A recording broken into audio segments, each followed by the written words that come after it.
हुस्न का बदला।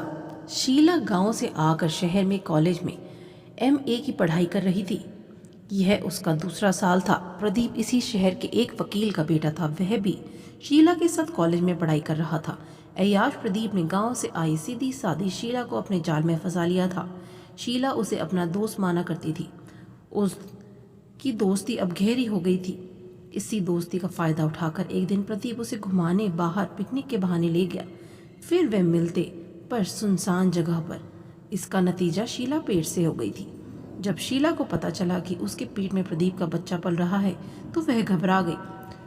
मुश्किल एक क्लिनिक की लेडी डॉक्टर 10,000 रुपये में बच्चा गिराने को तैयार हुई। डॉक्टर ने कहा कि रुपयों का इंतजाम 2 दिन में ही करना होगा। शीला के समझ में नहीं आ रहा था कि वह क्या करे और क्या ना करे। पिछले 1 महीने से वह परेशान थी। कॉलेज बंद होने वाले थे।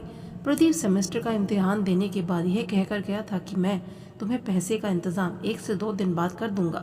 तुम निश्चिंत रहो, घबराने की कोई बात नहीं है। पर है कहाँ वह? यह सवाल शीला को परेशान कर रहा था। उसकी और प्रदीप की पहचान को भी 1 साल भी नहीं हुआ था कि उसने उससे शादी का वादा कर उसके साथ। शीला, तुम आज भी मेरी हो, कल भी मेरी रहोगी। मुझसे डरने की क्या ज़रूरत है? क्या तुम्हें मुझ पर भरोसा नहीं है? प्रदीप ने ऐसा कहा था। तुम पर तो मुझे भरोसा है प्रदीप, शीला ने जवाब दिया था। इधर प्रदीप को ढूंढते ढूंढते शीला को 1 हफ्ते का समय बीत गया पर वह नहीं मिला।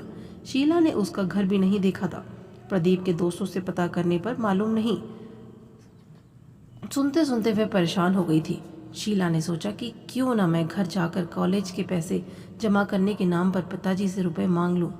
सोचकर वह घर आ गई। उसकी बातचीत के ढंग से पिता ने अपनी ज़मीन गिरवी रखकर शीला को 10,000 रुपये ला कर दे दिए। वह रुपये लेकर ट्रेन से शहर लौट आई। ट्रेन के प्लेटफॉर्म पर रुकते ही शीला ने जब अपना सूटकेस को सीट के नीचे नहीं पाया तो वह घबरा गई। काफ़ी खोजबीन की गई पर सूटकेस गायब था। वह चीख मार कर रो पड़ी। शीला गायब बैग की शिकायत करने रेलवे पुलिस के पास गई पर पुलिस का रवैया ढील ढाल रहा था। अचानक पीछे से किसी ने शीला को आवाज़ दी। वह उसके बचपन की सहेली सुधा थी। अरे शीला, पहचाना मुझे? मैं सुधा, तेरी बचपन की सहेली।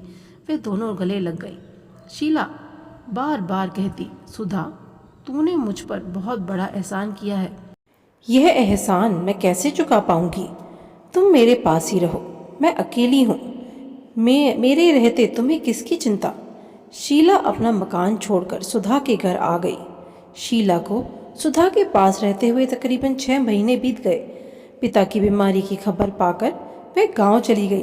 पिता ने गिरवी रखी ज़मीन की बात शीला से की। शीला ने ज़मीन वापस लेने का भरोसा दिलाया। जब शीला सुधा के पास आई तो उसने सुधा से कहा, मुझे कहीं नौकरी पर लगवा दो। मैं कब तक तुम्हारे ऊपर बोझ बनी रहूंगी? मुझे भी खाली बैठना अच्छा नहीं लगता। ठीक है, मैं कोशिश करती हूँ, सुधा ने कहा। एक दिन सुधा ने शीला से कहा, सुनो शीला, मैंने तुम्हारी नौकरी की बात की थी पर। कहकर सुधा चुप हो गई। पर क्या? कहो सुधा, क्या बात है? बताओ मुझे, मैं नौकरी पाने के लिए कुछ भी करने को तैयार हूँ। सुधा मन ही मन खुश हो गई। उसने कहा, ऐसा है शीला, तुम्हें अपना जिस्म मेरे बॉस को सौंपना होगा, सिर्फ 1 रात के लिए। फिर तुम मेरी तरह राज करोगी। शीला ने सोचा कि प्रदीप से बदला लेने का अच्छा मौका है। इससे सुधा का एहसान भी पूरा होगा और उसका मकसद भी। शीला ने अपनी रजामंदी दे दी। फिर सुधा के कहे मुताबिक शीला सज संवर कर बॉस के पास पहुंच गई। बॉस के साथ 1 रात बिताकर वह घर आ गई। साथ में 100 के 20 नोट भी लाई थी। और फिर यह खेल चल पड़ा। दिन में थोड़ा बहुत दफ्तर का काम और रात में अय्याशी। अब शीला भी आंखों पर रंगीन चश्मा, जीन्स शर्ट, महंगे जूते, मुंह पर कपड़ा लपेटे गुनाहों की दुनिया की बेताज बादशाह बन गई थी। कॉलेज के बिगड़ैल लड़के, अमीर कारोबारी, सफ़ेद पोश नेता सभी शीला के कब्जे में थे। एक दिन शीला ने सुधा से कहा, दीदी, मुझे लगता है कि अमीरों ने फरेब की दुकान सजा रखी है। इतने में सुधा के पास फ़ोन आया। कौन? सुधा ने पूछा। मैडम, मैं प्रदीप, मुझे शाम को। ठीक है, 10,000 रुपये लगेंगे, एक रात के। बोलो। ठीक है, प्रदीप ने कहा। कौन है? शीला ने पूछा। कोई प्रदीप है, उसे एक रात के लिए लड़की चाहिए। शीला ने दिमाग पर जोर डाला। कहीं यह वही प्रदीप तो नहीं जिसने उसकी ज़िंदगी को बर्बाद किया था?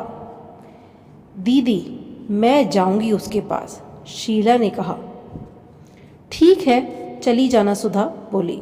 शीला ने ऐसा मेकअप किया कि उसे कोई पहचान न सके। दुपट्टे में मुंह ढककर चश्मा लगाया और होटल पहुंच गई। शीला ने एक कमरा पहले से ही बुक करवा रखा था ताकि वही प्रदीप हो तो वह देह धंधे के बदले अपना बदला चुका सके। प्रदीप नशे में डूबता हुआ होटल पहुंच गया। मेरे कमरे में कौन है? प्रदीप ने मैनेजर से पूछा। वहाँ एक मैडम साहब बैठी हैं, कह रही हैं कि साहब के आने पर कमरा खाली कर दूंगी। वैसे यह उन्हीं का कमरा है। होटल के सभी कमरे भरे हैं, कहकर मैनेजर चला गया। प्रदीप ने दरवाज़ा खोलकर देखा तो खूबसूरती में लिपटी एक मॉडर्न बाला को देख कर हैरान है। कमाल का हुस्न है, प्रदीप ने सोफे पर बैठते हुए कहा।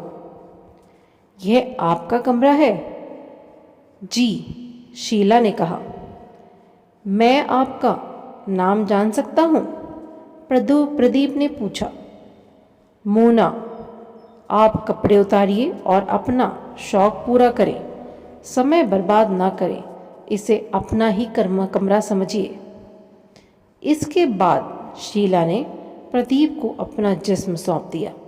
वह दोनों अभी अय्याशी में डूबे ही थे कि किसी ने दरवाजे पर दस्तक दी। प्रदीप मुंह ढककर सोने का बहाना करके सोने गया। शीला ने दरवाज़ा खोला तो पुलिस को देखकर वह जोर से चिल्लाई। पुलिस! प्रदीप साहब, आपके खिलाफ शिकायत मिली है कि आपने मोना मैडम के कमरे पर ज़बरदस्ती कब्ज़ा जमाकर उनसे बलात्कार किया है। आपको गिरफ्तार किया जाता है, पुलिस ने कहा। जी मैं? यह सुनकर प्रदीप की दिग्गी बन गई। पुलिस ने जब प्रदीप को गिरफ्तार किया तो मोना उर्फ शीला ज़ोर से खिलखिलाकर हंस उठी और बोली, प्रदीप, इसे कहते हैं हुस्न का बदला। आशा करती हूँ आपको ये रोमांचक कहानी अच्छी लगी होगी। अगर आप चैनल पर नए हैं तो चैनल को ज़रूर सब्सक्राइब करिएगा, सपोर्ट करिएगा। धन्यवाद।